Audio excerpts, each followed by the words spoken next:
Ochieng Emmanuel bed kode chakruok nyaka giko.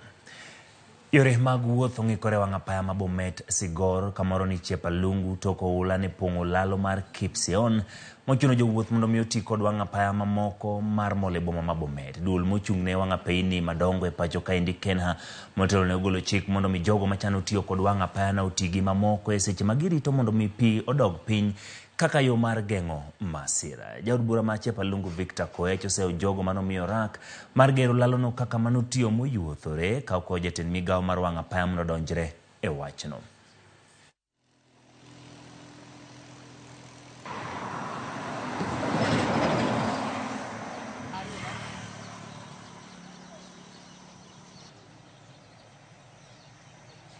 Tuko na huzuni kwa sababu hii kazi yetu ya maziwa nataka kufanya kwa haraka. Sasa tulikuwa tunafikiria hii maji yakichaa tunazunguka mbali sana.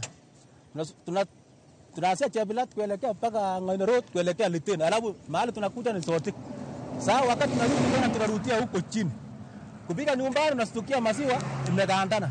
Sasa tungeomba serikali ishughulikie mambo ya upgrading ya barabara, kama inawezekana hii daraja inuliwe. Ndio isikuwe ni kitu inakuwa ikirudi kila wakati wa mvua, tuseme wakati wa El Nino ama wakati wa mvua mingi. Jambo lingine ni kwamba kwa serikali ya kaunti tunaomba ya kwamba kuna hizi feeder roads. Tungeomba ya kwamba watengeneze hizi barabara zikuwe mzuri, wainue daraja. Kuna daraja ya kupita mguu ya Kimase. Hiyo barabara sasa ingekuwa alternative ya hii route ya kwenda Chebilat. Jambo lingine kwa serikali kuu, hii ni barabara kubwa ambayo inaunganisha town kubwa ya Kisii na kwenda Migori, kutoka Kericho kwenda Nakuru na Nairobi. Tunaomba kabisa, mbona hii barabara isipanuliwe kama njia zingine? Hii barabara ikifurika biashara inasimama. Apisas magobile gwenge maga mdomo magari